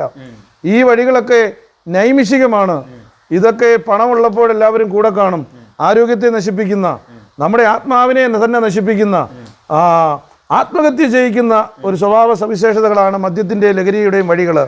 ഇവരെ ഒരു നിരന്തരമായ ബോധവൽക്കരണത്തിലൂടെയോ ചില ഉപദേശങ്ങളിലൂടെയൊക്കെ നമുക്കൊരു പരിധിവരെ ഇവർക്ക് ചില കാര്യങ്ങൾ പറഞ്ഞ് മനസ്സിലാക്കി കൊടുക്കാം എന്നേ ഉള്ളൂ. പൂർണ്ണമായും ഈ ആസക്തിയിൽ നിന്ന് ഇവർ വിമുക്തനാകണമെങ്കിൽ എന്നെപ്പോലെ കർത്താവായ യേശു ക്രിസ്തുവിനെ ഞാനൊരു പാപിയാണെന്നും പാപത്തിൻ്റെ പരിണിതഫലമാണ് ഈ മദ്യാസക്തിയും ഈ ദുശീലങ്ങളെന്നും തിരിച്ചറിഞ്ഞ് യേശുവിനെ രക്ഷകനും കർത്താവുമായി ആത്മാർത്ഥമായി സ്വീകരിച്ച് കഴിയുമ്പോൾ മാത്രമേ ഇതിൽ നിന്ന് വിമുക്തരാകാൻ കഴിയൂ. അതുകൊണ്ട് എന്നെ കേൾക്കുന്ന പ്രിയപ്പെട്ടവരെ, മാതാപിതാക്കളെ, നിങ്ങളുടെ മക്കളോ നിങ്ങളുടെ ഭർത്താവോ നിങ്ങളുടെ വീട്ടിൽ ആരെങ്കിലും ഇത്തരം ആസക്തികളിലൂടെ മദ്യത്തിൻ്റെ കനൽ വഴികളിലൂടെ സഞ്ചരിക്കുന്നുണ്ടെങ്കിൽ നിങ്ങൾ യേശു ക്രിസ്തു എന്ന ആ ഏക രക്ഷകനെ നിങ്ങൾ തിരിച്ചറിയുക. യേശു ക്രിസ്തുവിലൂടെ മാത്രമേ പാപത്തിന് പരിഹാരം വരികയുള്ളൂ. പാപത്തിന് പരിഹാരം വന്നു കഴിയുമ്പോൾ നിങ്ങളെ പിന്തുടരുന്ന ശാപങ്ങളും ഇങ്ങനെയുള്ള സകല തിന്മകളും ദുശീലങ്ങളും നിങ്ങളെ വിട്ടുമാറുക തന്നെ ചെയ്യുമെന്ന് എൻ്റെ ജീവിതാനുഭവത്തിലൂടെ 100% ഗ്യാരണ്ടിയോടെ തന്നെ നിങ്ങളോട് ഞാൻ പറയുകയാണ്. Price the Lord. ബ്രദർ, ഈ ഇത്രയും മദ്യത്തിനും മയക്കുമരുന്ന് അടിപ്പെട്ട് ജീവിച്ച സമയത്ത് ഉള്ളിൻ്റെ ഉള്ളിലൊരു ഒരു ഒരു വിചാരം വന്നില്ലേ, എനിക്കൊരു നല്ല ഭർത്താവായി ജീവിക്കണം, നല്ലൊരു മകനായി ജീവിക്കണം, സമൂഹത്തിലെ മറ്റുള്ളവര് മാനിക്കുന്ന ഒരു വ്യക്തിയായി എനിക്ക് 100% ജീവിക്കണമെന്നൊരു ആഗ്രഹം ഉണ്ടായിരുന്നില്ല? 100% ഉണ്ടായിരുന്നു. പക്ഷെ എനിക്കതിന് സാധിക്കുന്നില്ലായിരുന്നു പാസ്റ്റേ. എനിക്ക് മദ്യമില്ലാതെ ലഹരിയില്ലാതെ എനിക്ക് ഉറങ്ങാൻ പറ്റുകയില്ലായിരുന്നു. ഞാനല്ല, എന്നെ ഏതോ ഒരു അദൃശ്യ ശക്തിയായിരുന്നു എന്നെ നയിച്ചുകൊണ്ടിരുന്നത്. യേശുക്രിസ്തുവിന്റെ സ്നേഹം എൻ്റെ ഉള്ളിൽ വന്നപ്പോൾ, ആ യേശുക്രിസ്തു എന്ന ലോകത്തിന്റെ വെളിച്ചം എൻ്റെ ഉള്ളിൽ ഹൃദയത്തിൽ വന്നപ്പോൾ ആ തിന്മ മാറിപ്പോയി. ബൈബിളിൽ ഇങ്ങനെ പറയുന്നുണ്ടല്ലോ, ഒരു മനുഷ്യൻ ഏതിനോട് തോക്കുന്നുവോ സ്തോത്രം അവൻ അതിന് അടിമയായിരിക്കുന്നതെന്നാ. അപ്പോൾ ആ സമയങ്ങളിൽ ബ്രദറിന് ഒരുപാട് കൂട്ടുകാരുണ്ടായിരുന്നു. അതെ അല്ലേ? അതെ. അപ്പോൾ ഒരുപാട് കൂട്ടുകാരുണ്ടായിരുന്നു. ഇന്നിപ്പോൾ ബ്രദർ രക്ഷിക്കപ്പെട്ട് ഒരു സുവിശേഷകനായി നിലനിൽക്കുമ്പോൾ ആ പഴയ കൂട്ടുകാരുമായിട്ടുള്ള ഒരു ബന്ധം അല്ലെങ്കിൽ അവരെക്കുറിച്ചുള്ളൊരു ചിന്ത എങ്ങനെയാണ് ബ്രദറിനെ ഫീൽ ചെയ്യുന്നത്? എനിക്ക് അവരെക്കുറിച്ച് ഓർക്കുമ്പോൾ വളരെ വേദനയാണ്. കാരണം നല്ലൊരു ആരെങ്കിലും കാണാൻ ശ്രമിച്ചിട്ടുണ്ട്? ഉണ്ട്. അനേകർ അടുത്തു പോയി ഞാൻ ഈ സ്നേഹം, യേശുക്രിസ്തുവിലൂടെയുള്ള രക്ഷ, പാപമോചനം, ഈ സന്തോഷത്തെക്കുറിച്ച് ഞാൻ പലപ്പോഴും നിരന്തരമായി പലരോടും ഞാൻ പറയാറുണ്ട്. അവർക്ക് വേണ്ടി പ്രാർത്ഥിക്കാറുണ്ട്. ചിലരെയൊക്കെ ഞാൻ പ്രാർത്ഥനാ കൂട്ടായ്മകളിൽ കൊണ്ടുപോവുകയൊക്കെ ചെയ്തിട്ടുണ്ട്. എനിക്ക് സമൂഹത്തോട് ഇന്ന് നമ്മൾ കടന്നു പോകുന്ന ദൈവത്തിൻ്റെ സ്വന്തം നാടെന്ന് പറയുന്ന നമ്മുടെ കേരളത്തിൻ്റെ ഭീതിജനകമായ അവസ്ഥയെ ഓർത്ത് ഒത്തിരി വേദനിക്കുന്ന ഒരുവനാണ്. എനിക്കൊരു മകനുണ്ട്. നമ്മുടെ തലമുറകൾ, നമ്മുടെ കുഞ്ഞുങ്ങൾ, അവരുടെ ഭാവി എന്താണ് ഈ ലോകത്തിൽ ഇനി സംഭവിക്കാൻ പോകുന്നത് എന്നുള്ള വലിയ ചിന്തകളുണ്ട്. പിന്നെ നമുക്കൊരു പ്രത്യാശയുണ്ട്. സ്തോത്രം, നീ എൻ്റെ വചനത്തിൽ നിലനിൽക്കുന്നെങ്കിൽ നീ സാക്ഷാൽ സ്വതന്ത്രനായി എൻ്റെ ശിഷ്യനായി, അല്ലേ? വരുവാനുള്ള പരീക്ഷാകാലത്ത് ഞാൻ നിന്നെ കാക്കുമെന്നുള്ള വചനം മുറുകെ പിടിച്ച് നിൽക്കുകയാണ്. ഒത്തിരി വേദന എനിക്കുണ്ട്, ഒത്തിരി ആശങ്കകളുണ്ട്. അനേക ചെറുപ്പക്കാർ നശിച്ചുകൊണ്ടിരിക്കുന്നു. എസ്പെഷ്യലി പെൺകുട്ടികൾ ഉൾപ്പെടെ നമ്മുടെ കലാലയങ്ങൾ, സ്കൂളിൻ്റെ പരിസരങ്ങൾ ലഹരി മാഫിയയുടെ പിടിയിൽ അമർന്നു കഴിഞ്ഞു പാസ്റ്ററെ. വളരെ ഭീതിജനകമായ സ്ഫോടകാത്മകമായ ഒരു നിലയിലേക്ക് പോയിക്കൊണ്ടിരിക്കുകയാണ്. ഞാൻ സ്തോത്രം, എൻ്റെ കൂടെയുള്ള അനുഗ്രഹിക്കപ്പെട്ട സമർപ്പണമുള്ള ദൈവദാസന്മാരുണ്ട്. അതിൽ ആ ജോണിക്കുട്ടി, അദ്ദേഹവും ഞാനുമായിട്ട് Punalur S N college, Kottarakkara saint Gregorios college, പത്തനാപുരത്തെ ഒരു കോളേജ് ഉണ്ടല്ലോ, പ്രമാദമായൊരു കോളേജ്, പത്തനാപുരത്തെ തന്നെ ഒരു എഞ്ചിനീയറിംഗ് കോളേജ്, അഞ്ചൽ ഒരു കോളേജുണ്ട് ഒരു കാത്തലിക്സിൻ്റെ. ഇങ്ങനെയുള്ള കോളേജുകളിൽ പോയി ആയിരക്കണക്കിന് ബൈബിളും ലഹരിക്കെതിരെയുള്ള ബോധവൽക്കരണ ട്രാക്റ്റുകളും പുസ്തകങ്ങളും കൊടുക്കുവാൻ കർത്താവ് എന്നെ സഹായിച്ചുകൊണ്ടിരിക്കുന്നു. ഇന്നും ഞാൻ ഒത്തിരി കളക്ട് ചെയ്ത് വെച്ചിട്ടുണ്ട്. ഇതെല്ലാം കുട്ടികൾക്ക് കൊടുക്കുകയാണ്. കൊടുത്തിട്ട് അവരോട് പറയുക, മക്കളെ നിങ്ങളിത് വായിക്കണം. വേദനയോടെയാണ് ഇത് കൊടുക്കുന്നത്. കാരണം നാളത്തെ നമ്മുടെ തലമുറകൾ നമ്മുടെ രാജ്യത്തിൻ്റെ അസറ്റാണ്. നമ്മുടെ രാജ്യത്തിൻ്റെ എല്ലാം നട്ടെല്ലാണ് അവർ തകർന്നു പോയി കഴിഞ്ഞാൽ ജീവിത മൂല്യങ്ങളില്ലാതെ, ദൈവിക പ്രമാണങ്ങളില്ലാതെ കുഞ്ഞുങ്ങൾ തകർന്നു പോവുകയാണ്. വലിയൊരു വിപ്ലവാത്മകമായ ഒരു വലിയ പദ്ധതി ദൈവസഭകൾ ഡിനോമിനേഷൻ വ്യത്യാസമില്ലാതെ കേരളത്തിൽ ഒരുമിച്ചിരുന്ന് കണ്ണുനീരോടെ പ്രാർത്ഥിക്കുകയും പ്രവർത്തിക്കുകയും ചെയ്യേണ്ടത് സമയം അതിക്രമിച്ചു കഴിഞ്ഞു എന്ന് കഴിഞ്ഞ 5 വർഷത്തെ അനുഭവം എളിയ ആ പരിചയത്തിൽ നിന്നുകൊണ്ട് ഞാൻ പറയുകയാണ്. ബ്രദറിനെ സംബന്ധിച്ച് ബ്രദറിന് ഇപ്പോൾ 45 വയസ്സ് പ്രായം. അപ്പോൾ ഇനിയുള്ള ഒരു സമയം, അതെ, ഇനി സുവിശേഷ വേല അല്ലെങ്കിൽ ഇതുപോലുള്ള ബോധവൽക്കരണങ്ങൾ ഇത് എങ്ങനെ ചെയ്യാനാണ് ബ്രദർ ആഗ്രഹിക്കുന്നത്? ഇത് കുറച്ചും കൂടെ ആധികാരികമായി ചെയ്യാനാണ് ഞാൻ ആഗ്രഹിക്കുന്നത്. കാരണം ഇത് നമ്മൾ കേവലം ഒരു കവലയിൽ നിന്നുകൊണ്ടൊരു സുവിശേഷം പറഞ്ഞിട്ട് പോകുന്നതിനപ്പുറമായിട്ട് ഇത് കേൾക്കുമ്പോൾ കണ്ണുനീരോടെ കരയുന്നവരെ ഞാൻ കണ്ടിട്ടുണ്ട്. കുറ്റബോധം വന്നിട്ട് ശരിക്കും ഇവരെ നമ്മൾ നിർത്തി മാസങ്ങളോളം ശരിക്കും അവർക്കൊരു സ്റ്റഡി ക്ലാസ് കൊടുക്കണം, ബൈബിൾ ക്ലാസ് കൊടുക്കണം, ദൈവവചനെ പറഞ്ഞ് മനസ്സിലാക്കണം. അതുപോലെ അവർക്ക് നല്ല കൗൺസിലിങ്ങുകൾ കൊടുക്കണം ദൈവവചനത്തിലൂടെയുള്ള. ആ കൗൺസിലിംഗ് കൊടുത്ത് അവരെ ശരിക്കും ഈ റൂട്ടിൽ കൊണ്ടുവന്ന് അവരെ കൈപിടിച്ച് പരസഹായമില്ലാതെ യേശുക്രിസ്തുവിനോടൊപ്പം നടക്കുവാൻ അവരെ പര്യാപ്തമാക്കണം. അതാണ് ഞാൻ ആഗ്രഹിക്കുന്നത്. അതിന് ഒത്തിരി കാര്യങ്ങൾ ആവശ്യമാണ്. അതെല്ലാം പ്രാർത്ഥിച്ചുകൊണ്ടിരിക്കുകയാണ്. അത് കർത്താവ് തരും. ബ്രദറിനെ ഇപ്പോൾ ആരെങ്കിലും ഈ വീഡിയോ കണ്ടിട്ട് ആരെങ്കിലും വിളിച്ച് ഇന്ന സ്ഥലത്ത് വന്നൊരു താങ്കളുടെ അനുഭവ സാക്ഷ്യം പറയണം എന്ന് പറഞ്ഞാൽ ബ്രദർ പോകാൻ തയ്യാറാണ്? 100%. എന്നെ കർത്താവ് വിളിച്ചിരിക്കുന്നതിന് ഒരു വ്യക്തി മാത്രമുള്ളിടത്ത് പോയി ഞാൻ സാക്ഷ്യം പറഞ്ഞിട്ടുണ്ട്. ഒന്നും ഒരു പ്രതിഫലം ഇച്ഛിക്കാതെ നിസ്വാർത്ഥമായി കർത്താവായ യേശുക്രിസ്തു എനിക്ക് തന്ന രക്ഷ, ഞാനിതിപ്പോൾ ഓർക്കുമ്പോൾ എൻ്റെ കണ്ണു നിറയുക. ഈ രക്ഷയെ അറിയാതെ മത്തായിയുടെ സുവിശേഷം 7-ാം അധ്യായം 13-14 വാക്യങ്ങൾ പറയുന്നുണ്ട്. നാശത്തിലേക്ക് പോകുന്ന വാതിൽ വീതിയുള്ളതും വഴി വിശാലവും അതിലൂടെ കടക്കുന്നവർ അനേകരാണ്, എന്നാൽ ജീവങ്കിലേക്ക് പോകുന്ന വാതിലും വഴിയും ഇടുക്കവും ഞെരുക്കവും ഉള്ളത് കണ്ടെത്തുന്നവർ ചുരുക്കമാണ്. നിത്യനാശത്തിലേക്ക് മനുഷ്യൻ കൂപ്പി കുത്തിക്കൊണ്ടിരിക്കുക. ഇത് കണ്ടപ്പോൾ ബൈബിൾ പറയുന്നുണ്ട് ഒരു മനുഷ്യൻ്റെ ആത്മാവിൻ്റെ വില ലോകത്തെക്കാട്ടി വലുതാ. സ്തോത്രം. അതുപോലെ ഞാൻ ചില പുസ്തകങ്ങൾ വായിച്ചിട്ടുണ്ട്. ആ പുസ്തകങ്ങളിൽ ഡോക്ടർ മോറിസ് റാവ്ലിങ്സ് എന്ന് പറയുന്ന ലോക പ്രശസ്ത അമേരിക്കൻ കാർഡിയോളജിസ്റ്റായ മനുഷ്യൻ നിരീശ്വരവാദി, യുക്തിവാദിയായിരുന്നു. അദ്ദേഹം ആയിരക്കണക്കിന് രോഗികളെ കാർഡിയാക് അറസ്റ്റ് വന്നിട്ട് ജീവൻ നഷ്ടപ്പെട്ടവരെ റെസസിറ്റേഷൻ എന്ന് പറയുന്ന ഒരു സംവിധാനം മുഖേന കൃത്രിമ ശ്വാസോച്ഛ്വാസം, കൃത്രിമ യന്ത്രങ്ങളുടെ സഹായത്തോടെ ആ വ്യക്തികളുടെ ആത്മാവ് ജീവൻ മടങ്ങി വന്നപ്പോൾ ഒരു മനുഷ്യൻ കിടന്ന് പിടച്ചുകൊണ്ട് നിലവിളിക്കുന്നത് കണ്ടിട്ട് പറഞ്ഞു, എന്നെ അങ്ങോട്ട് വിടല്ലേ, അവിടെ നരകത്തിൻ്റെ തീ ഞാൻ കാണുന്നു എന്ന് പറഞ്ഞു. ഈ ഡോക്ടർ മോറിസ് റാവ്ലിങ്സ് ആ സംഭവത്തോടു കൂടി യേശുവിനെ രക്ഷകനും കർത്താവായി സ്വീകരിച്ചു. ബിയോണ്ട് ദ ഡെത്ത് ഡോർ, മരണവാതിലിനപ്പുറം എന്ന് പറഞ്ഞൊരു പുസ്തകമുണ്ട്. എന്നെ സംബന്ധിച്ച് പാസ്റ്റേ, എനിക്ക് നാസയുടെ സർട്ടിഫിക്കറ്റ് വേണ്ട, ചെങ്കടലിൻ്റെ ആഴത്തിൽ കിടക്കുന്ന ഫറവോൻ്റെ രഥങ്ങളുടെ അവശിഷ്ടം എനിക്ക് കാണണ്ട, എനിക്ക് സ്വന്തം ഗോലിയാത്തിൻ്റെ അസ്ഥികൂടം എനിക്ക് കാണണ്ട, എനിക്ക് യേശുവിൻ്റെ കല്ലറയുടെ അവിടെ പോയി നിൽക്കേണ്ട കാര്യമില്ല. ഞാൻ രുചിച്ചറിഞ്ഞവനാണ് എൻ്റെ യേശു ക്രിസ്തു, അനന്യനായ ദൈവമാണെന്നവൻ. Praise the lord, hallelujah. അത് സന്തോഷത്തോടെ പറയുന്ന. ഇല്ലെങ്കിൽ ധൈര്യത്തോടെ കവലയിൽ നിന്ന് സുവിശേഷം പറയാൻ പറ്റുമോ? വചനം പറയുന്നുണ്ട്, ദേഹിയെ കൊല്ലുന്നവനെ പേടിക്കണ്ടെന്ന്. സ്തോത്രം അല്ലേ? ദേഹത്തെ കൊല്ലുന്നവനെ പേടിക്കണ്ട, ദേഹത്തെ കൊന്ന് ദേഹിയെ നരകത്തിലിടാൻ കഴിവുള്ളവനെ ഭയന്നാ മതി. സ്തോത്രം. ഏത് സമയം മരണം നമ്മുടെ പിന്നിലുണ്ട്, അത് നമ്മളെ ഫോളോ ചെയ്യും. അത് കർത്താവ് ആ സമയമാകുമ്പോൾ നമ്മളെ വിളിക്കും. അത് ഏത് നിലയിലാണെന്ന് അറിയത്തില്ല.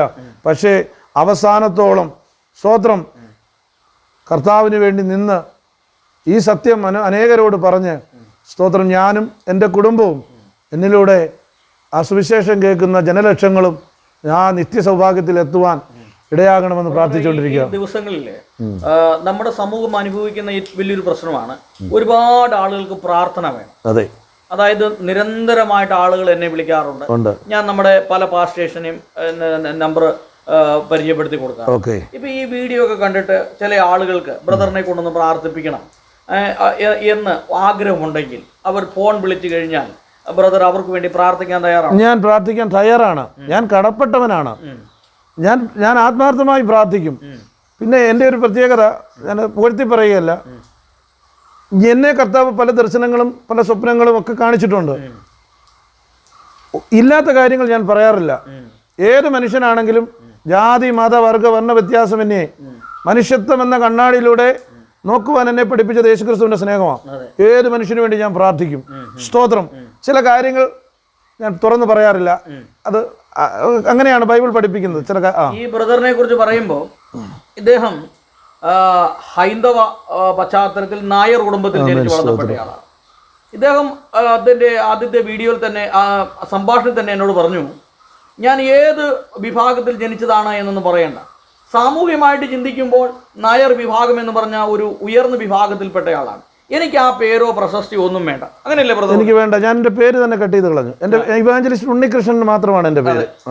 അപ്പോൾ ഇദ്ദേഹം പറയുന്നത് ഇദ്ദേഹത്തിന്റെ പേര് ഇവാഞ്ചലിസ്റ്റ് ഉണ്ണികൃഷ്ണൻ എന്ന് മാത്രമാണ് അദ്ദേഹം എഴുതുള്ളൂ. നായർ എന്ന് പോലും അദ്ദേഹം എഴുതുന്നില്ല. കാരണം എല്ലാ ജാതി, എല്ലാ മതവും, വർണ്ണവർഗവും എല്ലാം അതെല്ലാം ദൈവത്തിന്റെ മുമ്പിൽ ഒന്നാണ് എന്നുള്ള ഒരു ബോധ്യം തിരിച്ചറിഞ്ഞു. അതുകൊണ്ട് ഈ വീഡിയോ കാണുന്ന ഇദ്ദേഹത്തിന്റെ ശബ്ദം കേൾക്കുന്ന എൻ്റെ പ്രിയ സഹോദരി സഹോദരന്മാരെ, ഞാൻ നിങ്ങളോട് പറയാൻ ആഗ്രഹിക്കുന്നു, ഇദ്ദേഹത്തെ നിങ്ങളുടെ ചർച്ചകളിലേക്ക് വിളിക്കണം, നിങ്ങളുടെ കൂട്ടായ്മകളിൽ വിളിക്കണം, കൺവെൻഷൻ സ്റ്റേജുകളിൽ വിളിക്കണം. ഇദ്ദേഹത്തിന്റെ അനുഭവ സാക്ഷ്യം മാത്രം കേട്ടാൽ ആളുകൾ രക്ഷയുടെ അനുഭവത്തിലേക്ക് കടന്നു.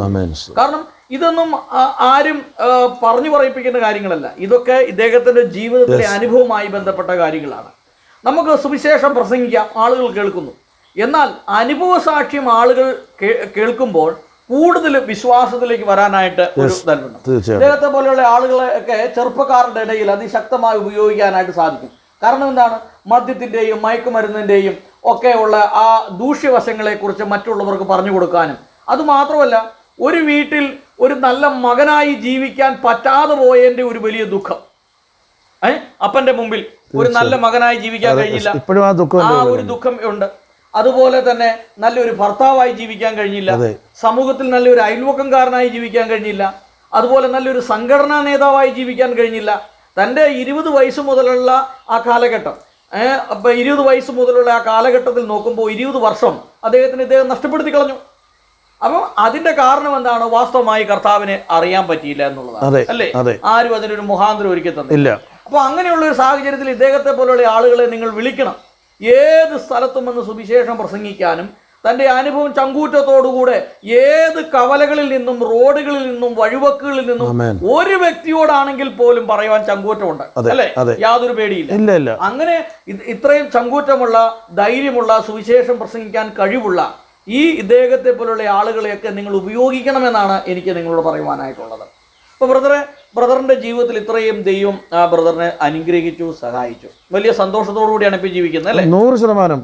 ഞാൻ ചില സമയങ്ങളിൽ അനുഭവിക്കുന്ന ഒരു ഹെവൻലി പീസ്, ഒരു സ്വർഗീയ സമാധാനത്തിന്റെ ഒരു അസാധാരണമായ ഒരു ഫീലിംഗ് ഞാൻ അനുഭവപ്പെടുന്നുണ്ട്. സഭയായിട്ട് ബന്ധപ്പെട്ടാണ് ഞാൻ Elampal church of God in India ആ സഭയിലെ മെമ്പറാണ് ഞാൻ. അതെ. അപ്പോ മെമ്പറാണ്, ഒരു സുവിശേഷകനായിട്ട്. അതെ. എനിക്ക് ആ സഭ അതിനുള്ള സകല സ്വാതന്ത്ര്യം തന്നിട്ടുണ്ട്, സുവിശേഷം പറയാനുള്ള. ഇത്രയും പ്രാർത്ഥിക്കുന്ന നല്ല അനുഗ്രഹിക്കപ്പെട്ട കുടുംബങ്ങളാണ്. അതുപോലെ എനിക്ക് വലിയ കടപ്പാടുണ്ട്. എന്നെ സ്നാനപ്പെടുത്തിയ ജോൺസൺ പാസ്റ്ററും ജിജോ യോഹന്നാൻ പാസ്റ്ററും ഒക്കെ ആയിട്ട് ആരോടും എനിക്കൊരു പിണക്കമില്ല. കാരണം നമുക്ക് പിണങ്ങാൻ വ്യവസ്ഥയില്ലല്ലോ. അപ്പൊ ഈ ഒരു സാഹചര്യത്തിൽ നമ്മുടെ ഈ പുതിയ തലമുറയിലെ സുവിശേഷകരോട്, സുവിശേഷ വേലയ്ക്ക് ഇറങ്ങിയിട്ടുള്ള ആളുകളോട്, അവരോട് എന്താണ് ബ്രദറിന് ഒരു സന്ദേശം പറയാൻ? എനിക്ക് യുവ സുവിശേഷകരോട് പറയാനുള്ളത്, നിങ്ങൾ സുവിശേഷ വേല ചെയ്യുന്നുവെങ്കിൽ ധൈര്യത്തോടെ ചെയ്യുക. നിങ്ങൾ ചെയ്യുന്ന വേല അല്ലെങ്കിൽ നമ്മൾ ചെയ്യുന്ന വേല ലോകത്തിലെ മറ്റ് ഏത് ജോലിയെക്കാട്ടിലും ഏറ്റവും ശ്രേഷ്ഠമായ വേലയാണ്. അതായത് ഞാൻ ഇങ്ങനെ തന്നെ പറയും, നമ്മൾ ചെയ്യുന്ന, നിങ്ങൾ ചെയ്യുന്ന, ഒരേ ലക്ഷ്യത്തിന് വേണ്ടി ചെയ്യുന്ന സുവിശേഷ വേലയെ പോലൊരു വേല ലോകത്തിൽ വേറെയില്ല. എസ്പെഷ്യലി അമേരിക്കൻ പ്രസിഡന്റിന്റെ ജോലി പോലും നമ്മൾ ചെയ്യുന്ന സുവിശേഷ വേലയുടെ 10,000 കിലോമീറ്റർ അപ്പുറം മാത്രമാണ്. അത്രയും മഹത്വമേറിയ ഒരു വേലയാണ് നമ്മൾ ചെയ്യുന്നത്. അതുകൊണ്ടാ സ്തോത്രം. അത് ക്രൂശിന്റെ വചനം നശിച്ചു പോകുന്നവർക്ക് ഭോഷത്വമായും രക്ഷിക്കപ്പെടുന്നവർക്ക് ദൈവശക്തിയുമാണ്. നമ്മൾ മനുഷ്യന്റെ മുമ്പിൽ ഭോഷനായി തോന്നും. എനിക്ക് ഭ്രാന്താന്ന് പറയുന്നവരുണ്ട്, എനിക്കത് വിഷയമല്ല. പക്ഷേ യേശു കർത്താവിൻ്റെ മുമ്പിൽ ഞാൻ ശ്രേഷ്ഠനാണ്. ഞാൻ മരിച്ചാൽ ഞാൻ എവിടെ എത്തുമെന്ന് എനിക്ക് 100% ഗ്യാരണ്ടിയുള്ള ഉറപ്പ് എനിക്ക് ദൈവം കർത്താവ് തന്നിട്ടുണ്ട്. അതുകൊണ്ട് യുവ സുവിശേഷകരെ, നിങ്ങൾക്ക് കഴിവ് കുറവായിരിക്കും. നിങ്ങൾ പ്രാർത്ഥിച്ച് ഒരു ചെറിയ ബോക്സുമായിട്ട് നിങ്ങൾ കവലയിലേക്ക് ഇറങ്ങുക. അഭിഷേകത്താൽ കർത്താവ് നിറയ്ക്കും. നിങ്ങളുടെ നാവുകളെ തീയാക്കി മാറ്റും. ആയിരങ്ങളെ നേടുവാൻ നിങ്ങളെ കർത്താവ് ഉപയോഗിക്കും. നിങ്ങൾ ശക്തമായി വേല ചെയ്യൂ. ഇതിനപ്പുറമായിട്ട് വേറൊരു വേലയില്ല. പ്രതിഫലം സ്വർഗത്തിൽ നിന്ന് തരും. ഒരു മനുഷ്യന് മുമ്പിൽ പോയി കൈനീട്ടാൻ കർത്താവ് അനുവദിക്കത്തില്ല. ആമേൻ. ഇത്രയും സമയം ബ്രദറിനോട് സംസാരിക്കാൻ കഴിഞ്ഞത് ഒരു അനുഗ്രഹമായി ഞാൻ കാണുന്നു. തീർച്ചയായിട്ടും. അതെ. ഇത് മറ്റുള്ള പല ആളുകൾക്കും പ്രയോജനപ്പെടട്ടെ എന്ന് ഞാൻ തീർച്ചയായിട്ടും. ആമേൻ. സ്തോത്രം. ഒരു വാക്ക് പ്രാർത്ഥിച്ച് നമുക്ക് ഈ സെക്ഷൻ അവസാനിക്കാം. പ്രാർത്ഥിക്കാം. മഹാപരിശുദ്ധനായ സ്വർഗീയ പിതാവേ, ഇങ്ങനെ നല്ലൊരു അവസരം അവിടെ നിന്ന് ഒരിക്കൽ കൂടി അടിയന് തന്നല്ലോ. പ്രിയ പാസ്റ്ററിനെയും കഥാവെയും മീഡിയയുടെ പ്രവർത്തനങ്ങളെ അനുഗ്രഹിക്കണമേ. ഓരോ സാക്ഷ്യങ്ങളും ജനലക്ഷങ്ങളിലേക്ക് എത്തുവാൻ, തകർന്നുകൊണ്ടിരിക്കുന്ന അനേക മനസ്സുകൾക്ക് പുതുജീവൻ നൽകുവാൻ, യേശുക്രിസ്തു ആരാണെന്നറിയുവാൻ, യേശുക്രിസ്തുവിലൂടെയുള്ള ആ പാപമോചനം ലഭിച്ച് അനേകരുടെ പേരുകൾ ജീവപുസ്തകത്തിൽ എഴുതി ചേർത്ത് ദൈവമക്കളായി ജീവിക്കുവാൻ ഈ സാക്ഷ്യങ്ങൾ ഉപകരിക്കുമാറാകണമേ എന്ന് പ്രാർത്ഥിക്കുന്നു. കർത്താവേ, ഇതിൻ്റെ പുറകിൽ പ്രവർത്തിച്ച് കടന്നു വന്ന പ്രിയ പാസ്റ്ററേയും കർത്താവിൻ്റെ ക്യാമറാമാനെയും എന്നോട് പാസ്റ്ററോടൊപ്പം കടന്നു വന്ന സാബു അഞ്ചൽ ദേവദാസനെയും കുടുംബത്തെയും എല്ലാവരെയും അനുഗ്രഹിക്കണം. ഇതിന് മുഖാന്തരമായി കർത്താവെ ഈ ഹിൽവ്യൂവിലെ ഭവനം ഞങ്ങൾക്ക് ഒരുക്കി തന്നല്ലോ. പ്രിയപ്പെട്ടവരെയും കുടുംബത്തെയും തലമുറകളെയും അനുഗ്രഹിക്കണം. എല്ലാം തിരുനാമത്തിനാക്കി തീർക്കും. യേശു ക്രിസ്തുവിൻ നാമത്തിൽ തന്നെ. ആമേൻ. സ്തോത്രം. Thank you.